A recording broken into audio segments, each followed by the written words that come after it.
800 की पिन आती है, टीके इंसुलिन नहीं लगती है, वो बड़ी है। तो कहाँ चला 14-1500, मैं तो बोझ हूँ घर पे, पीढ़ियाँ वो है, उनको मेरा ही नहीं पूरा होता था, कहाँ से पड़ा उनको।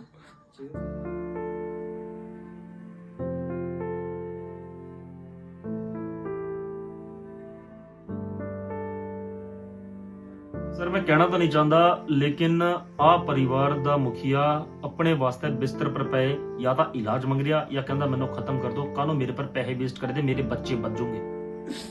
बड़े बड़े 2-2 कोटियाँ 18 लाख की गाड़ियाँ सब डाली हुई है, कोई नहीं करता है। ਉਹਦੇ ਕੋਲ ਅਗਰ ਜੇਬ ਵਿੱਚ 100 ਰੁਪਇਆ ਹੈ, ਉਹ ਉਸ 100 ਰੁਪਏ ਨਾਲ ਆਪਣੇ ਬੱਚਿਆਂ ਨੂੰ ਰੋਟੀ ਖਿਲਾ ਲੂਗਾ, ਲੇਕਿਨ ਆਪਣੀ ਬਿਮਾਰੀ ਦੇ ਵਾਸਤੇ ਦਵਾ ਨਹੀਂ ਲੈ ਸਕਦਾ। ਉਹ ਆਹ ਹਾਲ ਹੈ ਇਸ ਪਰਿਵਾਰ ਦਾ। मैं मरूंगा तो बच्चे तो चल खाते चलाएंगे, मैं तो तंग हुई जिंदगी से, मेरी वजह से बच्चे भी भूखे मरे हैं।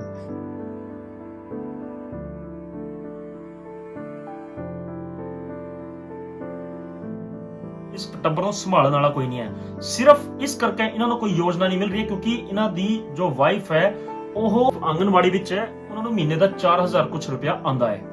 क्या ਇਹ 4000 ਕੁਝ ਰੁਪਇਆ ਫੁੱਲਫਿਲ ਹੈ ਇਸ ਪਰਿਵਾਰ ਵਾਸਤੇ? ਉਸ 4000 ਦੇ ਵਿੱਚ ਇਹ ਦਵਾਈਆਂ ਦਾ ਹੀ ਖਰਚਾ ਇਹਨਾਂ ਦਾ ਮਹੀਨੇ ਦਾ 2000 ਰੁਪਏ ਹੈ, ਤਾਂ ਸਿੱਧਾ 4000 ਤੋਂ ਉਹ ਤਾਂ ਤੁਸੀਂ ਵੱਖ ਕੱਢ ਦਿਓ। ਟਾਂਡਾ ਮੈਡੀਕਲ ਕਾਲਜ ਵਾਲੇ ਇਹ ਕਹਿੰਦੇ ਆ ਤੁਸੀਂ ਰੋਜ਼ ਆਣਾ ਹੈ, ਤੁਹਾਡਾ ਨਾ ਪੈਰੇ ਪਰ ਤੇ ਮਾਸ ਚਕਾਉਣਾ ਹੈ। 2,500 का दवाई दे दिया, 3 का 2,500 गाड़ी देने, कहाँ से लाओ? ਹੁਣ ਕਿਸ ਬੇਸ ਪਰ ਇਹ ਆਪਣਾ ਇਲਾਜ ਕਰਾਉਣ, ਬਾਰ-ਬਾਰ ਟਾਂਡਾ ਦੇ ਚੱਕਰ ਕੱਟਣ, ਜਾਂ ਆਪਣੇ ਰਾਸ਼ਨ ਪਾਣੀ ਦਾ ਇੰਤਜ਼ਾਮ ਕਰਨ, ਜਾਂ ਕੁੜੀਆਂ ਦੀ ਪੜ੍ਹਾਈ ਦਾ ਇੰਤਜ਼ਾਮ ਕਰਨ, ਉਹਨਾਂ ਦੇ ਅੱਗੇ ਭਵਿੱਖ ਵਾਸਤੇ ਪੈਸਾ ਜੋੜਨ। ਉਹ ਕੱਲੀ ਲੇਡੀਜ਼ ਪਰ, ਉਹ ਕੱਲੀ ਔਰਤ ਪਰ ਇਸ ਪੂਰੇ ਟੱਬਰ ਦੀ ਜ਼ਿੰਮੇਵਾਰੀ ਹੈ।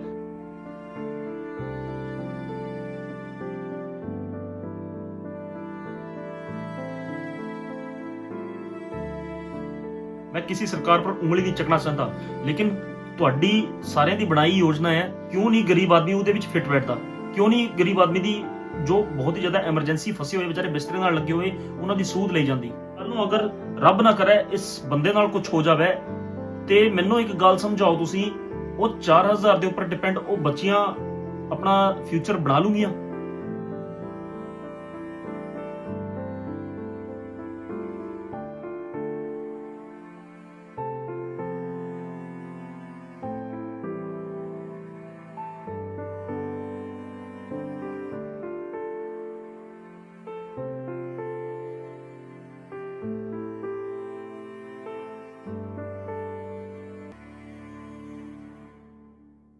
ਇੱਕ ਇਦਾਂ ਦੇ ਪਿਓ ਦੇ ਡਾਕੂਮੈਂਟ ਮੇਰੇ ਹੱਥ ਵਿੱਚ ਹੈ ਅੱਜ, ਜੋ ਕਹਿੰਦਾ ਕਿ ਮੈਨੂੰ ਮਾਰ ਦਿਓ ਤਾਂ ਕਿ ਮੇਰਾ ਜਿਹੜਾ ਖਰਚਾ ਹੈ ਇਲਾਜ ਦਾ ਉਹ ਬਚ ਜੂਗਾ, ਤਾਂ ਮੇਰੇ ਨਿਆਣੇ ਪੜ ਜੂਗੇ, ਘੱਟੋ ਘੱਟ ਮੇਰੀਆਂ ਕੁੜੀਆਂ ਪੜ ਜੂਗੀਆਂ, ਉਹਨਾਂ ਨੂੰ ਖਾਣੇ ਪੀਣ ਨੂੰ ਸਹੀ ਰਾਸ਼ਨ ਮਿਲ ਜੂਗਾ। ਅੱਜ ਮੈਂ ਬੈਠਾ ਹੈ, ਰਾਤੇ ਦੇ ਕੋਈ ਕਰੀਬ 10 ਵਜ ਰਿਹਾ, ਔਰ ਬੁਢਾਰ ਗਾਂਵ ਹੈ, ਰੱਕੜ ਤਹਿਸੀਲ ਕਾਂਗੜਾ। ਇੰਨੀ ਰਾਤ ਨੂੰ ਇੱਥੇ ਆਉਣ ਦਾ ਮਕਸਦ ਸਿਰਫ ਇਹ ਹੈ ਕਿ ਤੁਹਾਨੂੰ ਮੈਂ ਦਿਖਾ ਪਾਵਾਂ, ਤੁਹਾਨੂੰ ਕਿਹਾ ਮੈਂ ਗਵਰਨਮੈਂਟ ਨੂੰ ਵੀ ਦਿਖਾਣਾ ਚਾਹੁੰਦਾ, ਹਿਮਾਚਲ ਗਵਰਨਮੈਂਟ ਨੂੰ, ਸਾਡੇ ਸਤਿਕਾਰਯੋਗ ਸੁਖੂ ਜੀ ਨੂੰ, ਕਿ ਪਲੀਜ਼ ਤੁਸੀਂ ਇਹਨਾਂ ਪਰਿਵਾਰਾਂ ਵਾਸਤੇ ਜ਼ਰੂਰ ਕੋਈ ਨਾ ਕੋਈ ਸਟੈਪ ਲਓ, ਕਿਉਂਕਿ ਇਹ ਐਦਾਂ ਦੇ ਪਰਿਵਾਰ ਹੈ ਜਿਨ੍ਹਾਂ ਨੂੰ ਯੋਜਨਾ ਹੁੰਦੇ ਹੋਏ ਉਸ ਯੋਜਨਾ 'ਚ ਨਹੀਂ ਪਾ ਸਕਦੇ। ਇਸ ਪਰਿਵਾਰ ਦੀ ਪ੍ਰੋਬਲਮ ਕੁਝ ਇਸ ਤਰੀਕੇ ਦੀ ਹੈ ਕਿ ਇਹਨਾਂ ਕੋਲ ਸਭ ਕੁਝ ਹੁੰਦੇ ਹੋਏ ਵੀ ਕੁਝ ਨਹੀਂ ਹੈ। ਮੇਰੇ ਨਾਲ ਇਸ ਵੇਲੇ ਸੁਨੀਲ ਜੀ ਹੈ। ਸੁਨੀਲ ਜੀ ਉਦਾਂ ਤੱਕ ਬਿਸਤਰੇ ਨਾਲ ਲੱਗੇ ਨੇ, ਉਹਨਾਂ ਨੂੰ ਕਾਫੀ ਟਾਈਮ ਹੋ ਗਿਆ, ਲੇਕਿਨ ਪਿਛਲੇ 2 ਮਹੀਨਿਆਂ ਤੇ ਇਸ ਪਰਿਵਾਰ ਦੀ ਹਾਲਤ ਕੁਝ ਇਸ ਤਰੀਕੇ ਦੀ ਹੈ, ਇਨਦੀ ਰੀੜ ਦੀ ਹੱਡੀ ਟੁੱਟਿਆ ਕਰਦੀ ਹੌਲੀ ਹੌਲੀ। ਪਹਿਲਾਂ ਤਾਂ ਮੈਂ ਤੁਹਾਨੂੰ ਜ਼ਖਮ ਦਿਖਾ ਦਿੰਨਾ ਹੈ, मैं ब्लर करके दिखाऊंगा क्योंकि मैं अगर साफ जख्म दिखाता मेरी वीडियो बैन हो जानी है, मेरा चैनल बैन हो जाना है, और मैं अगे तो किसी जरूरतमंद की आवाज़ नहीं चक सकता। इन्नी रात को थोड़े मोहरा इतना इन्नी दूर आके ये चीज़ दिखाना तो नहीं चाहता मैं, लेकिन मैं मजबूर है। आ कपड़ा भी फस रहा, आ तुसी लत्त देख रहे हो, ब्लर है इस बिल्ले, ये पूरी लत्त सड़ चुकी है, गल चुकी है। अगर थोड़ा होर टाइम ये अद्धी रही तो बड़ी गल नहीं होनी, इन्हों बढ़ना पैना है।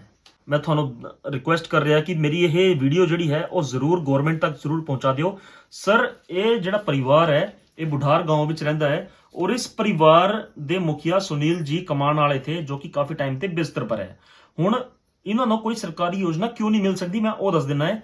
ਇਹਨਾਂ ਦੀ ਵਾਈਫ ਹੈ ਜੋ ਮਿਡ ਡੇ ਮੀਲ 'ਚ ਹੈ, ਤੁਸੀਂ ਆਂਗਨਵਾੜੀ 'ਚ ਹੈ, ਇਹਨਾਂ ਦੀ ਵਾਈਫ ਆਂਗਨਵਾੜੀ ਵਿੱਚ ਹੈ, ਔਰ ਇਹਨਾਂ ਦੀ ਸੈਲਰੀ ਆ ਕੁਝ 4000, ਜਿਹੜੀ ਹੁਣ ਵਧਾਈ ਆ ਤੁਸੀਂ ਇਹਨਾਂ ਸਾਰਿਆਂ ਦੀ, ਬਹੁਤ ਹੀ ਤੁਹਾਡਾ ਧੰਨਵਾਦ। ਉਸ 4000 ਦੇ ਵਿੱਚ ਹੁਣ ਮੈਨੂੰ ਇਹ ਨਹੀਂ ਸਮਝ ਆਉਂਦਾ ਕਿ ਜੋ 2000 ਦੀ ਇਹਨਾਂ ਦੀਆਂ ਦਵਾਈਆਂ ਆਉਂਦੀਆਂ ਹੈ, ਜਿੰਨੀਆਂ ਵੀ ਦਵਾਈਆਂ ਹੈ, ਇਹ ਦਵਾਈਆਂ ਇਨਸੂਲਿਨਸ ਵਗੈਰਾ ਔਰ ਕਾਫੀ ਹੋਰ ਚੀਜ਼ਾਂ ਆਉਂਦੀਆਂ ਹੈ, ਸ਼ੂਗਰ ਦੀ ਸਟ੍ਰਿਪਸ ਵਗੈਰਾ, ਇਹ ਦਵਾਈਆਂ ਦਾ ਹੀ ਖਰਚਾ ਇਹਨਾਂ ਦਾ ਮਹੀਨੇ ਦਾ 2000 ਰੁਪਏ ਹੈ। ਤਾਂ ਸਿੱਧਾ ਸਿੱਧਾ 4000 ਤੋਂ ਉਹ ਤਾਂ ਤੁਸੀਂ ਵੱਖ ਕੱਢ ਦਿਓ। ਉੱਪਰ ਤੇ ਇਹ ਟ੍ਰੀਟਮੈਂਟ ਹੋਣਾ ਹੈ ਟਾਂਡਾ ਮੈਡੀਕਲ ਕਾਲਜ ਵਾਲੇ ਇਹ ਕਹਿੰਦੇ ਹੈ ਕਿ ਜੀ ਤੁਹਾਨੂੰ ਅਸੀਂ ਐਡਮਿਟ ਨਹੀਂ ਕਰਨਾ ਹੈ, ਤੁਸੀਂ ਇੱਥੇ ਕਿਤੇ ਨੇੜੇ ਤੇੜਾ ਕਮਰਾ ਲੈ ਕੇ ਰਹਿ ਲਓ, ਤੁਸੀਂ ਰੋਜ਼ ਆਣਾ ਹੈ, ਤੁਹਾਡਾ ਨਾ ਪੈਰੇ ਪਰ ਤੇ ਮਾਸ ਚਕਾਉਣਾ ਹੈ, ਉਹ ਮਾਸ ਚੱਕਣਾ, ਸਾਫ਼ ਹੋਣਾ, ਹੌਲੀ ਹੌਲੀ ਤੁਸੀਂ ਰੋਜ਼ ਆਂਦੇ ਰਹਿਣਾ ਹੈ ਜਾਂ ਹਰ ਅਲਟਰਨੇਟਿਵ ਦਿਨ ਆਂਦੇ ਰਹਿਣਾ ਹੈ। ਹੁਣ ਇੱਥੇ ਤੇ ਤਾਂ ਬੰਦਾ ਰੋਜ਼ ਗੱਡੀ ਕਰਕੇ ਜਾਣੇ ਤੇ ਰਿਹਾ ਜਿਹਦੇ ਘਰ ਦੀ ਕੁੱਲ ਸੈਲਰੀ ਹੀ 4000 ਰੁਪਏ ਹੈ, ਔਰ ਟਾਂਡਾ ਹਸਪੀਟਲ ਉੱਥੇ ਰਹਿਣ ਦੀ ਇਹਨਾਂ ਦੀ ਇੰਨੀ ਬੁੱਕਤ ਹੈ ਨਹੀਂ ਹੈ, ਆਰਥਿਕ ਰੂਪ ਤੇ ਕਮਜ਼ੋਰ ਹੈ। ਦੋ ਕੁੜੀਆਂ ਇਹਨਾਂ ਦੀਆਂ, ਇੱਕ ਕੁੜੀ 8ਵੀਂ ਚ ਪੜ੍ਹਦੀ ਹੈ, ਇੱਕ ਕੁੜੀ 10ਵੀਂ ਚ ਪੜ੍ਹਦੀ ਹੈ। ਸਰਕਾਰੀ ਸਕੂਲ ਚ ਵੀ ਨਿਆਣੇ ਹੋਣ ਤਾਂ ਇੰਨੇ ਵੱਡੇ ਨਿਆਣੇ ਦੇ ਖਰਚੇ ਹੁੰਦੇ ਹੈ। ਮੁੰਡਾ ਕੋਈ ਨਹੀਂ ਹੈ, ਇਸ ਟੱਬਰ ਨੂੰ ਸੰਭਾਲਣ ਵਾਲਾ ਕੋਈ ਨਹੀਂ ਹੈ। ਸਿਰਫ ਇਸ ਕਰਕੇ ਇਹਨਾਂ ਨੂੰ ਕੋਈ ਯੋਜਨਾ ਨਹੀਂ ਮਿਲ ਰਹੀ ਕਿਉਂਕਿ ਇਹਨਾਂ ਦੀ ਜੋ ਵਾਈਫ ਹੈ ਉਹ ਸਰਕਾਰੀ ਜੌਬ 'ਚ ਹੈ, ਉਹਨਾਂ ਨੂੰ ਮਹੀਨੇ ਦਾ 4000 ਕੁਛ ਰੁਪਇਆ ਆਂਦਾ ਹੈ। क्या ये 4000 कुछ रुपया फुलफिल है इस परिवार वास्ते? ओ भाई साहब अपने बिस्तर ते उठ नहीं सकते, बाहर जा नहीं सकते, इलाज करवा नहीं सकते।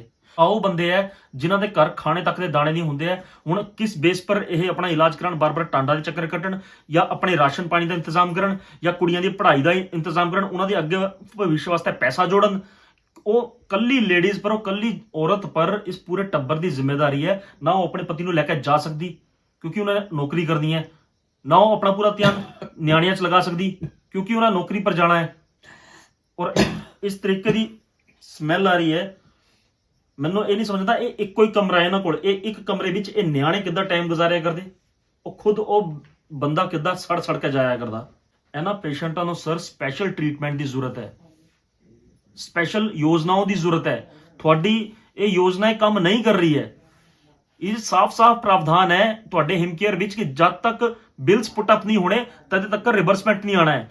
ਤੁਹਾਡੇ ਜਿਹੜੇ ਪਿਛਲੇ ਬਿਲਸ ਥੇ ਉਹ ਕਿਆ ਕੀਤੇ ਤੁਸੀਂ?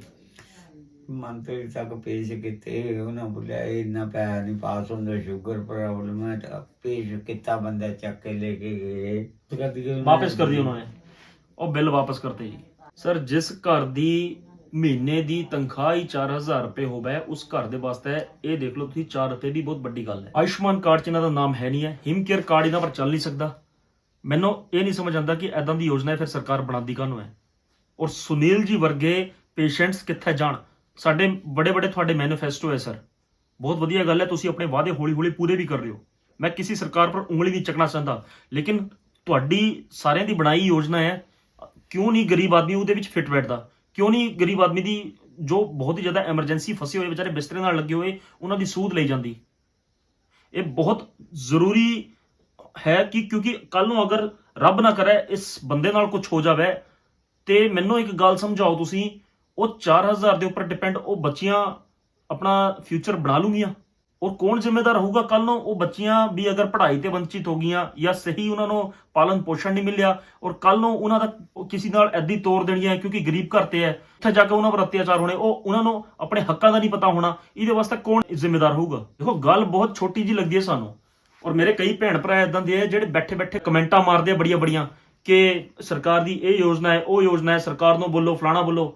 ਸਰ ਸਰਕਾਰ ਦੀਆਂ ਯੋਜਨਾ ਤਾਂ ਚਲੋ ਆਪਣੀ ਜਗ੍ਹਾ ਜਿੱਥੇ ਹੈਗੀਆਂ ਉੱਥੇ ਹੈਗੀਆਂ, ਲੇਕਿਨ ਰੱਬ ਨੇ ਤੁਹਾਨੂੰ ਤਾਂ ਹੱਸਦਾ ਵਸਦਾ ਰੱਖਿਆ ਨਾ, ਰੱਬ ਨੇ ਤੁਹਾਡੇ ਹੱਥ ਪੈਰ ਤਾਂ ਸਲਾਮਤ ਰੱਖੇ ਹੋਏ ਨਾ। ਅਗਰ ਰੱਬ ਅੱਜ ਤੁਹਾਨੂੰ 100 ਦੇ ਰਿਹਾ ਨਾ, ਉਹ ਇਹ ਸਮਝ ਲਓ ਉਹ 100 ਕਿਸੇ ਵਜ੍ਹਾ ਤੇ ਦੇ ਰਿਹਾ ਹੈ। ਅਗਰ ਜੇ ਉਹ 100 ਦਾ 100 ਤੁਸੀਂ ਆਪਣੇ ਉੱਪਰ ਹੀ ਲਗਾ ਰਹੇ ਹੋ, ਬਹੁਤ ਬੜੀ ਗਲਤੀ ਕਰ ਰਹੇ ਹੋ। ਸਰ ਮੈਂ ਕਹਿਣਾ ਤਾਂ ਨਹੀਂ ਚਾਹੁੰਦਾ, ਲੇਕਿਨ ਆ ਪਰਿਵਾਰ ਦਾ ਮੁਖੀਆ ਆਪਣੇ ਵਾਸਤੇ ਬਿਸਤਰ ਪਰ ਪਏ ਜਾਂ ਤਾਂ ਇਲਾਜ ਮੰਗ ਰਿਹਾ ਜਾਂ ਕਹਿੰਦਾ ਮੈਨੂੰ ਖਤਮ ਕਰ ਦਿਓ, ਕਾਹਨੂੰ ਮੇਰੇ ਪਰ ਪੈਸੇ ਵੇਸਟ ਕਰਦੇ, ਮੇਰੇ ਬੱਚੇ ਬਚ ਜਾਣਗੇ। ਔਰ ਆ ਸੁਣਨਾ ਇੱਕ ਸਿਸਟਮ ਵਾਸਤੇ ਆਪਣੇ ਆਪ ਇੱਕ ਸ਼ਰਮਨਾਕ ਚੀਜ਼ ਹੈ, ਮੈਂ ਇਹ ਸਮਝਦਾ। ਔਰ ਵੱਡੀ ਗੱਲ, ਉਹ ਜ਼ਖਮ ਜੋ ਕੱਟਣੇ ਨੂੰ ਬੋਲੇ ਥਾ ਇਹਨਾਂ ਨੇ ਆਪਣੇ ਆਪ ਹੀ ਹੱਥੇ ਨਾਲ ਕੱਟ ਲਿਆ ਕੈਂਚੀ ਨਾਲ, ਕਿਉਂਕਿ ਬਾਹਰ ਕਿਤੇ ਕਰਾਉਂਦੇ ਤਾਂ ਉਹਨੂੰ ਪੈਸਾ ਲੱਗਣਾ ਥਾ। ਹੈਰਾਨੀ ਵਾਲੀ ਗੱਲ ਹੈ ਕਿ ਇੱਕ ਬੰਦਾ ਆਪਣਾ ਅੰਗ ਆਪਣੇ ਆਪ ਹੀ ਕੱਟ ਰਿਹਾ ਹੈ ਕਿਉਂਕਿ ਬਾਹਰ ਉਹਨੂੰ ਪੈਸਾ ਲੱਗਣਾ ਹੈ, ਉਹਦੇ ਕੋਲ ਪੈਸਾ ਨਹੀਂ ਹੈ ਦੇਣੇ ਵਾਸਤੇ। ਉਹਦੇ ਕੋਲ ਅਗਰ ਜੇਬ ਵਿੱਚ 100 ਰੁਪਇਆ ਹੈ, ਉਹ ਉਸ 100 ਰੁਪਏ ਨਾਲ ਆਪਣੇ ਬੱਚਿਆਂ ਨੂੰ ਰੋਟੀ ਖਿਲਾ ਲੂਗਾ, ਲੇਕਿਨ ਆਪਣੀ ਬਿਮਾਰੀ ਦੇ ਵਾਸਤੇ ਦਵਾ ਨਹੀਂ ਲੈ ਸਕਦਾ। ਉਹ ਆਹ ਹਾਲ ਹੈ ਇਸ ਪਰਿਵਾਰ ਦਾ। ਇਲੈਕਸ਼ਨ ਹੁੰਦੇ ਆ, ਬੜੇ ਤੁਹਾਡੇ ਦਾਅਵੇ ਕਰਕੇ ਜਾਂਦੇ ਆ, ਅਸੀਂ ਸੰਭਾਲੂਗੇ, ਆਜੋ ਜੀ ਵੋਟ ਪਾਓ, ਫਲਾਣਾ ਕਰੋ, ਢਿਮਕਾ ਕਰੋ। ਪਰ ਸਰਕਾਰ ਤਾਂ ਬਣਾਤੀ ਹੀ ਨਹੀਂ, ਪਰ ਸਰਕਾਰ ਨੇ ਇਹਨਾਂ ਨੂੰ ਨਹੀਂ ਬਣਾਇਆ ਹਾਲੇ ਤੱਕ। ਮੈਂ ਤੁਹਾਡੇ ਸਾਰੇ ਤੇ ਹਮੇਸ਼ਾ ਰਿਕੁਐਸਟ ਕਰਦਾ ਇਹ, ਔਰ ਇੱਕ ਗੱਲ ਮੇਰੀ ਬਹੁਤ ਧਿਆਨ ਨਾਲ ਸੁਣਿਓ ਸਾਰੇ, ਮੈਂ ਇਹ ਚਾਹੁੰਦਾ ਤੁਹਾਨੂੰ ਕਲੀਅਰ ਕਰ ਦੇਣਾ ਚਾਹੁੰਦਾ ਇਹ ਚੀਜ਼, ਕਿਉਂਕਿ ਕਾਫੀ ਜ਼ਿਆਦਾ ਸੇਵਾਦਾਰ ਪਿੱਛੇ ਹਟਦੇ ਇਹ ਸੋਚ ਕੇ ਕਿ ਪਤਾ ਨਹੀਂ ਕਿੰਨੀ ਕੁ ਪਾਰਦਰਸ਼ਿਤਾ ਹੈ ਇਸ NGO ਵਿੱਚ। ਦੇਖੋ ਸਾਡੀ ਜਿਹੜੀ ਸੰਸਥਾ ਹੈ ਤੁਹਾਡੇ ਮੂਹਰੇ ਸਿਰਫ ਅਕਾਊਂਟ ਨੰਬਰ ਆਣਾ ਹੈ ਜ਼ਰੂਰਤਮੰਦ ਦਾ ਅਕਾਊਂਟ ਨੰਬਰ ਆਊਗਾ। ਤੁਹਾਡੀ ਸ਼ਰਧਾ ਹੈ, ਤੁਸੀਂ ਉਸ 'ਚ 10 ਪਾਓ, 20 ਪਾਓ, 100 ਪਾਓ, ਲੱਖ ਪਾਓ। ਤੁਹਾਨੂੰ ਜਿਹੜੀ ਵੀ ਅਸੀਂ ਸੇਵਾ ਵਾਸਤੇ ਅਕਾਊਂਟ ਡਿਟੇਲ ਦਿੰਦੇ ਆ ਉਹ ਸਿਰਫ ਤੁਹਾਨੂੰ ਪੇਸ਼ੈਂਟ ਦੀ ਹੀ ਦਿੰਦੇ ਆ, ਨੀਡੀ ਪਰਸਨਸ ਦੀ ਹੀ ਦਿੰਦੇ ਆ, ਤਾਕਿ ਤੁਸੀਂ ਤੁਹਾਡੀ ਜਿਹੜੀ ਸੇਵਾ ਹੈ ਨਾ, ਤੁਹਾਡਾ ਜਿਹੜਾ ਖੂਨ ਪਸੀਨੇ ਮਿਹਨਤ ਦਾ ਪੈਸਾ, ਇੱਕ ਪੈਸਾ ਤੁਸੀਂ ਜਿਹੜਾ ਪਾਣਾ ਹੈ ਸਿੱਧਾ ਉਹਦੇ ਅਕਾਊਂਟ ਵਿੱਚ ਜਾਵੇ।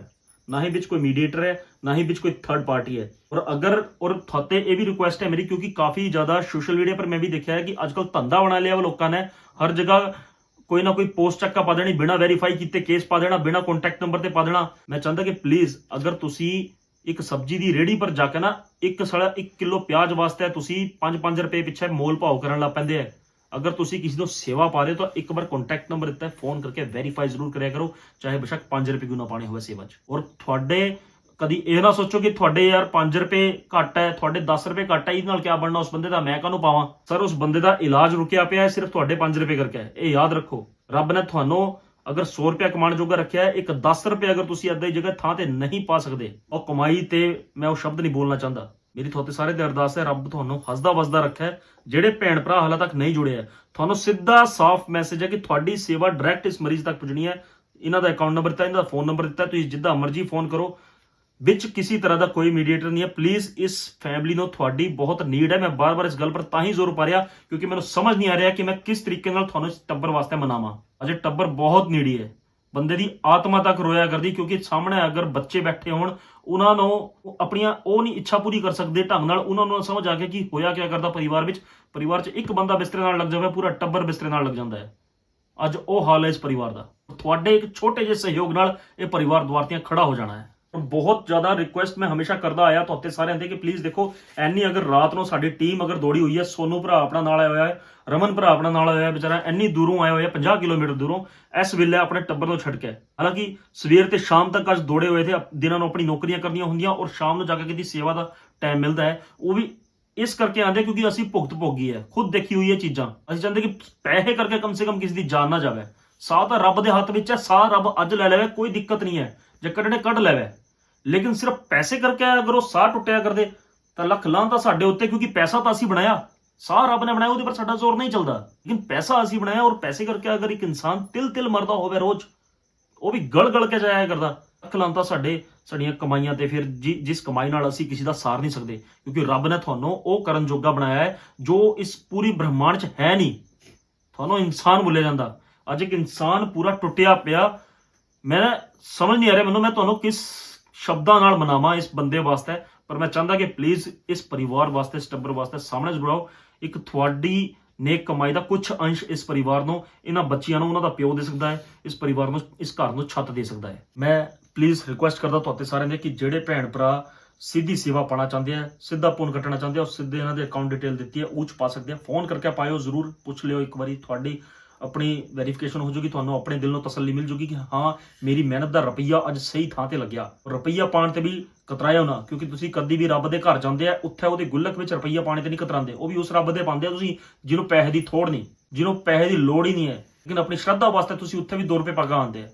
तो वो श्रद्धा ऐदां दी थां ते दिखाओ जिथे रब दा जी जाया करदा। जिल्लै तुसीं रब दे किसी जीव दी सेवा करते हैं ना, उस वेले रब तुहाते सब तो ज़्यादा खुश होंदा है। रब नूं तुहाडा पैसा नहीं चाहिए सर, रब नूं तुहाडे कर्म चाहिए है, और वो कर्म तुसीं अपनी नेक कमाई नाल कमा सकते हैं। तुहाडे सामने सुनील जी की बैंक डिटेल है, फोन डिटेल है, तुसीं कॉन्टैक्ट कर सकते हैं। मैं चाहता प्लीज़ सामने जरूर आओ और जुड़ो जरूर इंडियन हेल्पिंग हैंड्स नाल, क्योंकि मेरे हर केस की जिम्मेदारी मैं खुद लैंदा है, चाहे वो कोई भी केस हो, मैं खुद पुछ के असीं पूरी वेरीफिकेशन के नाल ही तुहाडे मूहरे लेके आईदा है कि परिवार कितना नीडी है। मैं चाहता प्लीज़ साथ जरूर दिओ।